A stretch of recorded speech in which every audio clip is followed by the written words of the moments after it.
Hey, how are you? Thanks for tuning in. I'm Marc Paladino, and this is Crosslights, where we're re-examining the end times, and we're doing so through the lens of my recently published book, The Threshold of Exile. I encourage you to pick up a copy.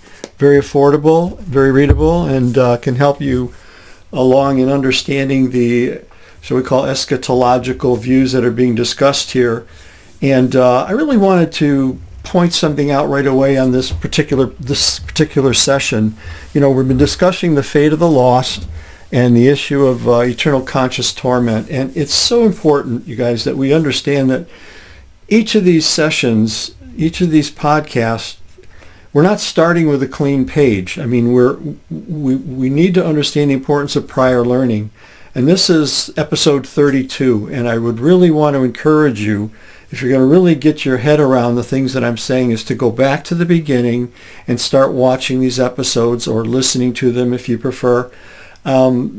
Typically about 30 minutes, some, between 30 and 40, some run a little bit longer, but typically around 30 minutes, because there's so much to be understood, and even the core understanding of the core message of this book, and just by its title, The Threshold of Exile, is not just to compile a bunch of proof texts about what I happen to believe about the return of Jesus or the end times or whether or not people are going to burn in hell, but it's that the reader understands biblical, historical, and literary context and how important that is in the process of interpretation. And these are really just basic, what we call hermeneutical or interpretive principles that guide us and help us in interpreting the Bible correctly. Now, just understanding this impact of context on Israel's place or location in history in the first century, being on the threshold of exile, much like they were back 6 centuries before when Babylon was about to destroy the city and the temple. And this really affects our understanding of eternal conscious torment, as well as the return of Jesus that we have talked about earlier. And one of the things that we have done in relationship with the fate of the lost, again, is not to just say this text versus that text, but we've tried to go back to the Garden of Eden and looked at how, when God breathed into man the breath of life, and many of our translations say he became a living soul, God did not breathe a soul into man. God breathed life into man. You go through any decent Hebrew lexicon or discussion of the meaning of the word nephesh in Hebrew, or in Aramaic, by the way, which is the spoken language of the Jews in Jesus' day. The word is not something we have, it's who we are as a people, okay? And the things that I'm teaching don't necessarily depend on whether you believe that man is body, soul, and spirit, or body and soul, or body and spirit. Those are interesting places for discussion and negotiation. But what we did learn in the Garden of Eden is that humankind, was given this capacity for eternal life, to live forever. And when we fell in the garden, when we partook of the tree of the knowledge of good and evil, that opportunity was taken away from us. And even though we still had the capacity, because God said, hey, I don't want them to reach out and take of the tree of life and thereby live forever in this fallen state, he barred the way of the tree of life. Now, the question being is, if we have an immortal soul when God breathed life into us, why would we need the tree of life? So God specifically barred us from having immortality in and of ourselves. And that raises now important questions, because if we are not immortal, then it's not necessary for us to spend eternity in hell. Now, I'm not a universalist, okay? I don't teach that in the end everybody's saved. Some people believe that. I'm not going to argue that point. What I am going to say is that I believe the end of the wicked is death. The end of the unsaved or the lost is death, not eternal torture. Now, we have tried to now begin to understand some of the texts that deal with the subject of, quote unquote, hell. And we have determined over the last couple of sessions that this whole idea of hell is really non-existent in the Bible, okay? The word itself doesn't even show up until about the, 2nd or 3rd century A.D. Gehenna is the word in the original text, and there was no reason for it to be translated hell. It was a valley outside Jerusalem, and the context in which it was used in the New Testament spoke of a valley where the bodies of the Jews were thrown in the destruction of Jerusalem because there were too many to be buried properly. They had to start just heaving them over to be burned and consumed in this valley. And that comes right out of Jeremiah as well, 19 and Jeremiah 17. Similar fate that occurred in the fall of Babylon to the Babylonians. And this is a key point that I've been trying to make through the course of this book, that the New Testament writers and Jesus himself, when they drew on these images of fire and torment, they were looking back at the texts of the Old Testament which spoke, and these texts spoke of the issue of Babylon and the invasion of a foreign army, the destruction of Jerusalem, and the unfortunate fate of the Jews. And by the way, we will continue to point out this is not anti-Semitic. This has to do with historical context of the Jewish nation in their relationship with God and their failures. And these are things that even the rabbis will tell you to be true. So it has nothing to do with Jews today, okay? We're dealing with historical consequences of the failure of the nation to obey God and what happened because of that. So we find in Mark 9 and in Matthew 18 that these hellfire texts that we went through last time they have synonymous relationships. This term Gehenna was the valley outside Jerusalem, and it is connected in Jesus' statements to unquenchable fire. And that unquenchable fire, we learned in Jeremiah that it was set by God to burn the city and the inhabitants in Topheth, which is a segment of the valley of Gehenna. And these worms and fire, Jesus also mentioned in the context of Mark 9, that he speaks of the Gehenna Valley, the disposal of bodies, and the worms and the fire and the devastation and the disgusting scene in the aftermath of the Roman invasion, where bodies were strewn all over the land and in the valleys. It was just a horrific sight for people to see. Then we found also in Matthew 18 that eternal fire is tied to Gehenna. Eternal punishment is tied to Gehenna and eternal fire. And also Sodom and Gomorrah in both 2 Peter and in Jude are tied to this same idea of fire, a consuming fire. And so we kind of looked at this chain diagram, which I have in front of you now, to kind of show that these ideas were all linked together. They all are synonymous. They all mean the same thing, and that none of them points to a fire that burns people forever, but it speaks of God's eternality or eternalness, if you will, that he himself is eternal. But that doesn't mean what he burns is eternal. He's consuming fire, okay? But he himself is eternal. So that's kind of the idea behind what it means to be an eternal fire. Matter of fact, I'm going to throw this one out there. Some people would like to suggest that, and you're all should all be familiar with the story of Moses and the burning bush, right? And I've heard it said that, well, see, the fire can burn, the tree that Moses saw, the bush that was burning, and it wasn't consumed. And so God's consuming fire can be burning something and yet have that still survive. And so that becomes a justification why humans can be burned in afterlife torment yet not burn up. But beloved, again, context, it misses the point. God's revelation to Moses in that story, what does Moses ask him? What is your name? And God says, I am that I am. The image illustrates the character of God. What he's telling Moses is, I am self-existent. You see this bush? I don't need it to burn. I don't need a combustible source to keep me going. I am self-existent. It has nothing to do with eternal torment of people in hell. It's everything to do with God showing Moses that he doesn't need a combustible substance to keep himself alive. He is self-existent, okay? That's the lesson of the burning bush, okay? So now, as we go on, and we're going to look at a few more images. Now, we're not going to take every single verse in the Bible. That can become very tedious.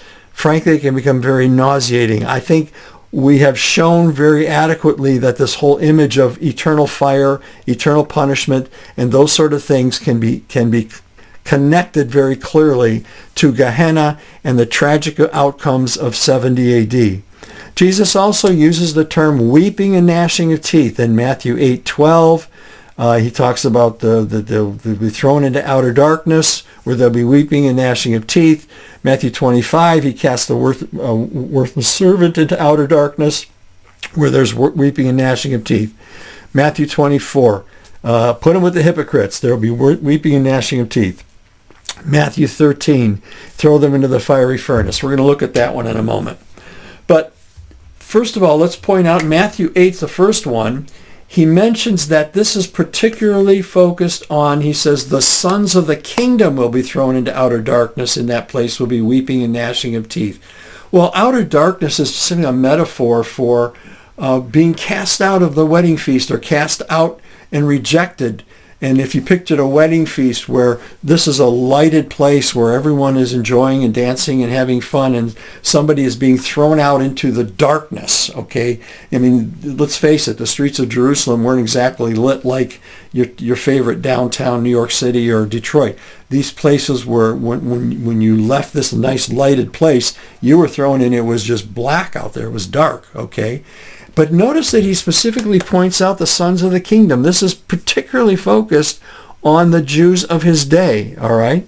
The same thing in Matthew 25. Cast the worthless servant into outer darkness. There'll be weeping and gnashing of teeth. Matthew 24, where he says, let's put him with the hypocrites. Well, interesting that is said in Matthew 24, because that is said on the heels of Matthew 23, where Jesus just condemned the Pharisees for being hypocrites. And so he said that you won't escape the judgment of Gehenna as he goes through Matthew 23 and 29 to 33. And we won't go back and read that now, but you can do that at your leisure. But he's saying, again, this is an allusion to the fire or the destruction of Gehenna, which is a first century reality. Matthew 13, very interesting.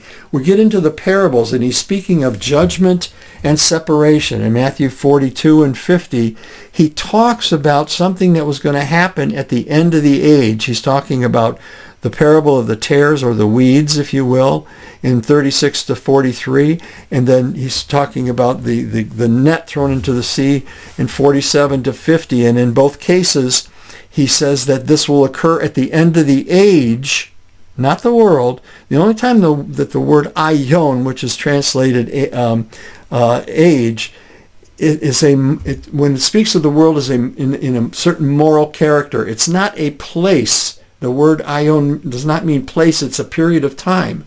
The world as a place is usually translated cosmos or oikumene, which usually refers to the empire. So Jesus is speaking about the end of the age, and I think I mentioned this to you before, but in verses 51 and 52, when he asked the disciples if they understood these things, they said yes, because they had a concept of the end of the age. And again, we go back to our early diagram, this two-age diagram. They understood this distinction between the Olam Haza, which was their age, the age of time that was there, that they were living in, and the Olam Haba, which would be ushered in, the age to come, which would be ushered in by the Messiah. So they understood this two-age worldview that Jesus was getting at, and so the end of the age was going to be the end of their age. But he mentions that these tares and the bad fish would be thrown into a furnace. Now, he's drawing from the Old Testament, and this is what I keep repeating to you. These images are drawn from Old Testament images, and specifically to in most cases, the Babylonian invasion, which was precisely what happened in 70 AD with the Roman invasion, even occurring on the very same day of the year, the 9th of Av. Tish B'Av is the 9th of Av. The Jerusalem was destroyed the same day of the year. And in Ezekiel 22:17 to 22, where he's prophesying about the destruction of Jerusalem under Babylon, he tells the Jews, I'll gather you into the midst of Jerusalem as one gathers silver and bronze and iron and lead into tin into the furnace and into a furnace. Look at that. I'll gather you into Jerusalem as one gathers into a furnace, and you shall be melted in the midst of it, and you shall know that the Lord has poured his wrath upon you. And then also in chapter Isaiah 31:9, he says that the Lord's fire is in Zion and his furnace is in Jerusalem. So the imagery of the furnace is not hell, it's the city of Jerusalem. As a matter of fact, to put some icing on the cake, this is all very similar to what Jesus told us, and he told his disciples in Matthew 24 about getting out of the city. Notice in Jeremiah 21:9 and 10, which is a similar passage, he says, see, he who stays in the city shall die by the sword. Who stays in the city by sword, famine, pestilence. But he who surrenders to the Chaldeans shall live and have his life as a prize of war. For I have set my face against the city, and it shall be given to the king of Babylon, and he shall burn it with fire.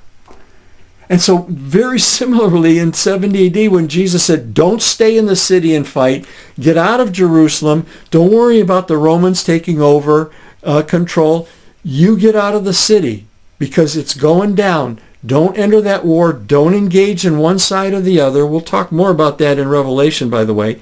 Don't engage, get out of the city, and you'll be able to save yourself from what's going to happen to the city. So we have, even in Jeremiah 21, this verses 9 and 10, we have something very similar to Matthew 24. Now, with regard to the weeping and gnashing of teeth, I will concede that there are possible references to possible reference to afterlife judgment. Especially Luke 13:28 is something that's really open for negotiation. He says, in that place there'll be weeping and gnashing of teeth when you see Abraham, Isaac, and Jacob and all the prophets in the kingdom of God, but you yourself cast out. Now this possibly could allude to the lake of fire. It could, since these individuals, which I believe would be Jewish leaders, seeing Abraham, Isaac, and Jacob and the prophets in the kingdom, but being cast out. This could have an afterlife reference. I don't want to completely throw that out because there is some afterlife implications for some of these things. But nothing, this is very important, nothing in this phrase, the weeping and gnashing of teeth, in and of itself has anything to do with eternal torment. It could have some measure of torment either in this world or in the next, but it doesn't necessarily mean that torment is forever, okay, or it is permanent. And many conditionalists hold that at judgment there may be a period of torment, if you will, in the lake of fire or in some form of judgment upon the wicked, that's commensurate with their evil deeds. That maybe, Hitler might burn a little longer and suffer a little more pain than somebody else. But there are some scriptures that tend to maybe imply that. But the fact is, there's no reason to throw that out. Okay, the possibility of an afterlife torment, but it doesn't necessarily mean that it's a permanent state of hell. Okay.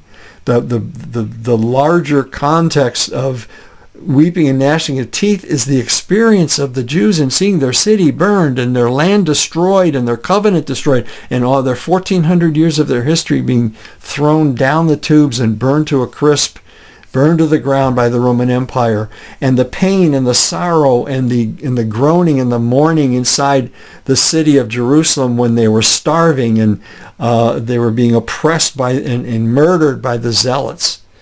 being starved out by the Romans surrounding the city for 5 months. So this is all has to do with grief and pain. It doesn't necessarily in any way, shape, or form have to imply that this is eternal torment. Okay? So, and let's go back to prior learning for a moment. I believe that we've established that man is not immortal. Mankind, we're not immortal. So if we're not immortal, then the idea of burning forever, being alive forever to burn, is out of the question. Okay? What we're just trying to do is look at some of these texts and see alternative perspectives on them. But the underlying issue is God said, no, you won't live forever. And the only way you could live forever was to get a hold of that tree of life. And I'm taking that away from you. I'm barring you from that. Later on in the book of Revelation, what do we learn? Jesus said that we who believe on him will have the right to the tree of life. We will be back to the right to immortality by that external source. We don't have it in ourselves. God alone possesses immortality, just like he alone possesses omniscience, omnipotence, omnipresence. Those are, along with immortality, those are attributes of God alone. We do not possess them.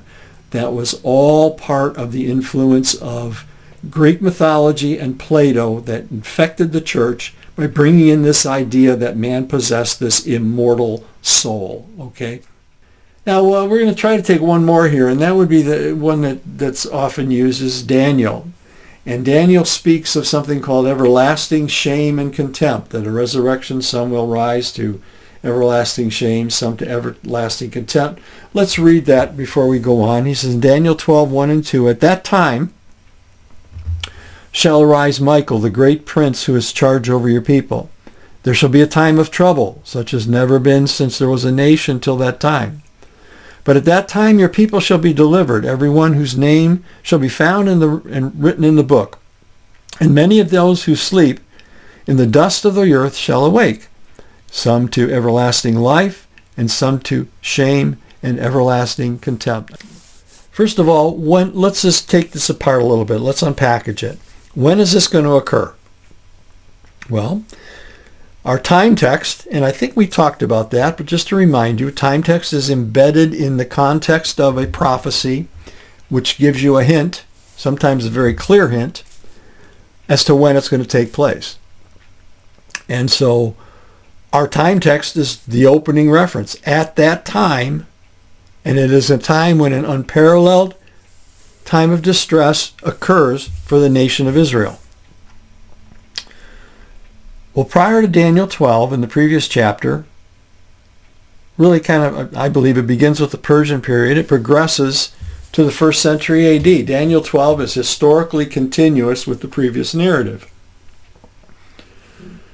We're being brought to the 1st century and ultimately the time of the Great Tribulation. Let's look at Daniel 12 and compare it to Matthew 24:21. And I'm looking at these both in the Greek text. So if I'm looking at the Septuagint of Daniel 12:1, the angel says there will be a time of distress, which in the Greek is thlipsis, such as never occurred since there was a nation until that time. Matthew 24:21, Jesus says, there will be a great tribulation, thlipsis, such as not occurred since the beginning of the world until now, nor ever will. Does that all sound familiar? Sure. Daniel is talking about the same tribulation, the time of distress, the time of great tribulation that Jesus spoke about in Matthew 24. And we discussed that. We went through it thoroughly, and we demonstrated that this was a 1st century event. These were 1st century situation where the great tribulation, the wars, the rumors of wars, the famines and earthquakes and pests, all the things that transpired in that 1st century leading up to the destruction of Jerusalem and great distress upon the people of Israel. Now, concerning the righteous and the deliverance of the righteous and rising to life in Daniel 12:1, we know that those who kept the faith of Jesus both Jew and Gentile, were preserved and would experience life in the age to come. Paul writes in Romans 13:11, besides this, you know the time that the hour has come for you to wake from sleep. Isn't that interesting? Awaking from sleep. Now, these he's talking to living believers in Rome. He says, for salvation is nearer to us now than when we first believed. Again, he ties waking from sleep to salvation. Daniel says, many who sleep in the dust of the earth shall awake. I don't think Daniel's talking about a physical resurrection from the dead. I think he's talking about a spiritual resurrection. You need to know this, that the Bible does not, every time the Bible speaks of resurrection, it is not always speaking about a physical coming out of the grave. Okay, we'll look at that in a moment. Truly I say to you, he says in John 5, Jesus says, whoever is hearing my word and believing on him that sent me has life in the age to come and does not come into condemnation, but has crossed over from death into life. You notice the past tense, okay? The believer has already crossed over from death into life. And also, John says, we know that we have passed out of death into life because we love the brethren. He who does not love abides in death, okay? And so this idea of a resurrection that may, in this case, may not be a physical resurrection out from the graves, has reference is to one very much like the Jewish national resurrection in Ezekiel's prophecy of Ezekiel 37. The prophecy first concerned itself with the return of Jews to Israel after their 70-year exile in Babylon, and God characterizes it as a resurrection. Notice Ezekiel 37, 12 to 14. I will open your graves. I will bring you into the land of Israel. Then you will know that I am the Lord when I have opened your graves and caused you to come up out of your graves, and I will put my spirit within you, and you will come to life. Now, interestingly enough, and I won't turn to it, I'm just going to quote it. Haggai 2:5, this is a post-exile prophet speaking to the nation, says this, fear not, I'm with you, my spirit is among you. The prophecy of Ezekiel is seen in Haggai, a post-exile prophet, as having come to life, coming past. The Spirit has brought them out of a spiritual grave. The nation dead in their loss of their inheritance to Babylon has now been released to go back. Persia has released them from their exile to go back and rebuild the temple. This is seen as resurrection, and the Spirit we are told is abiding among them.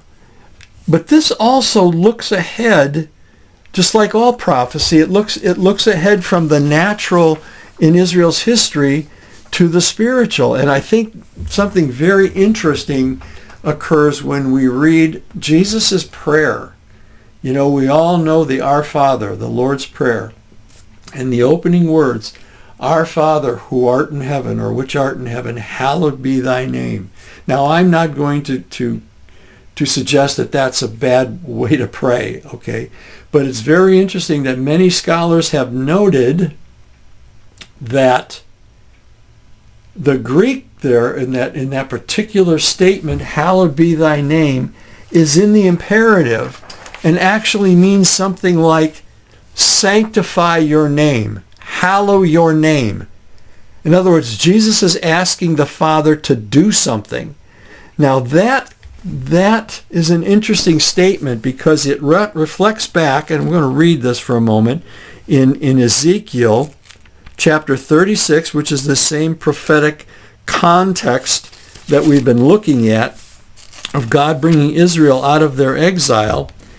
And he says in Ezekiel 36, let's take it starting with verse 22. Therefore say to the house of Israel, thus says the Lord God, it is not for your sake, O house of Israel, that I'm about to act, but for the sake of my holy name, which you have profaned among the nations and from which you came.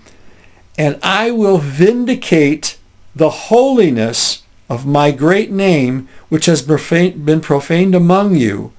And the nations will know that I am the Lord, declares the Lord God. When I vindicate my holiness before their eyes, I will take you from the nations and gather you from the countries and bring you into your own land. He goes on to talk about how he will cleanse them and put a new spirit in them.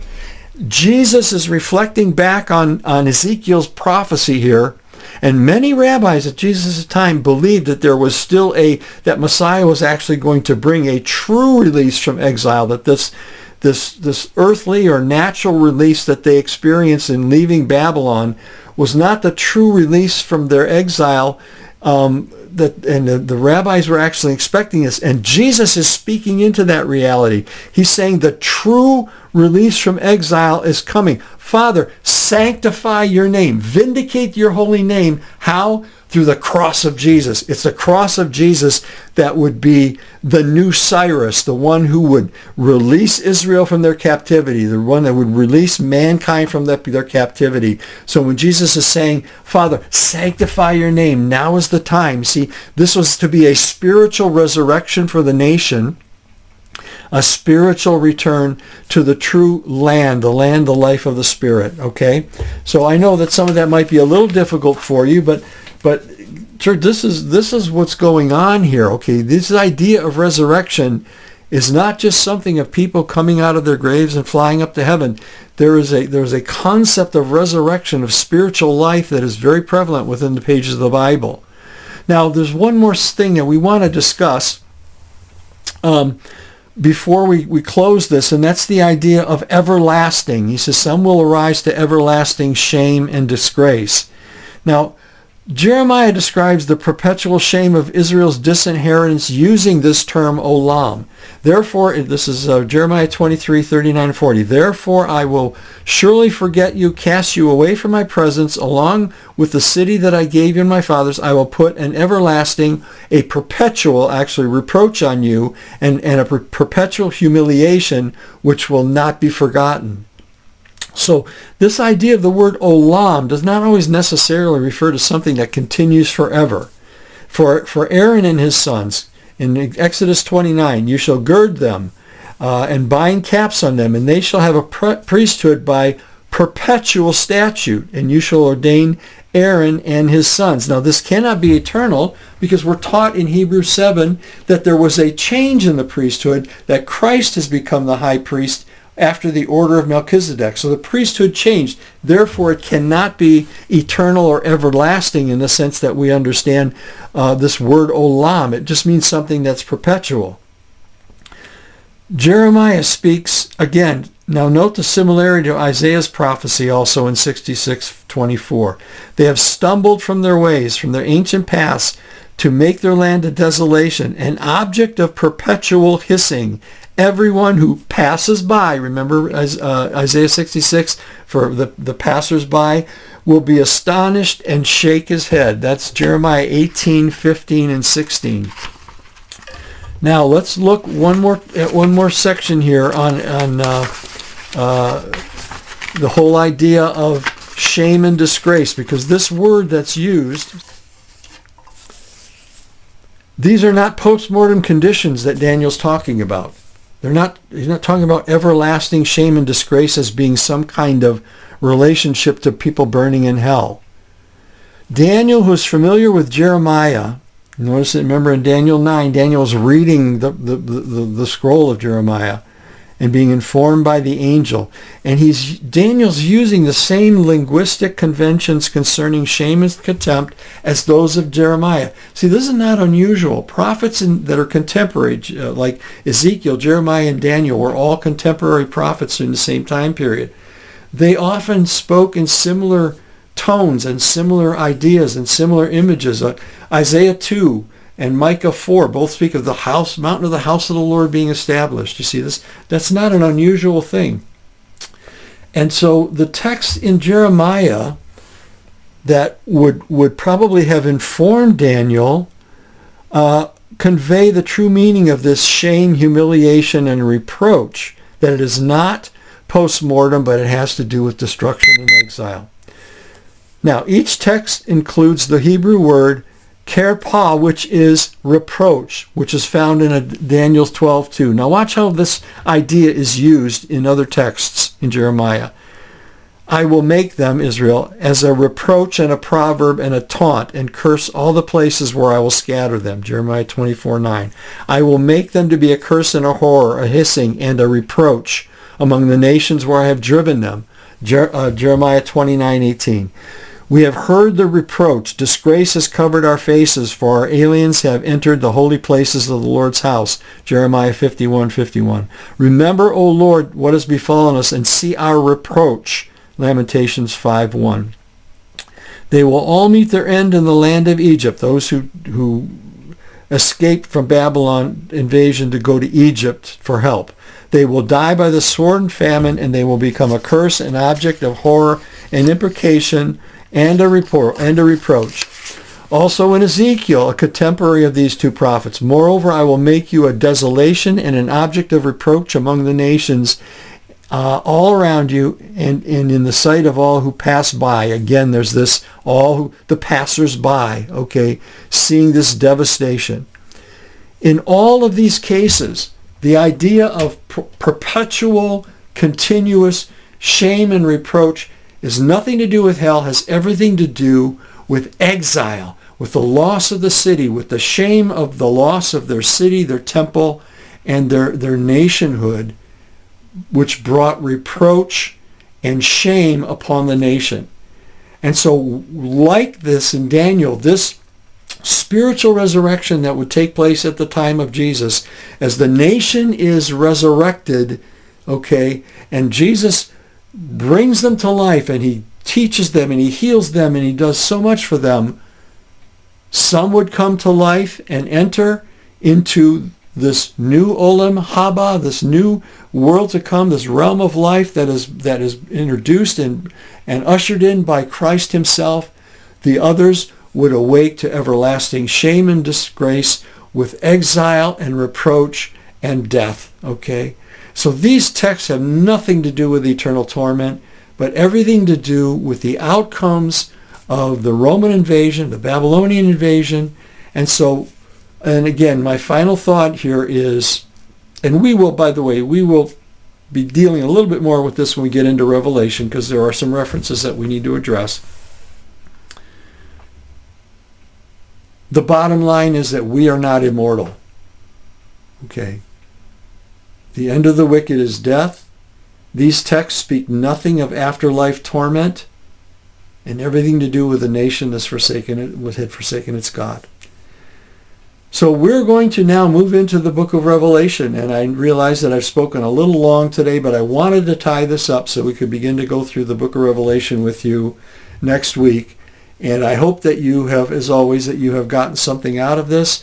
Your questions are welcome, and I hope you have a great week, and we'll see you next time. God bless you.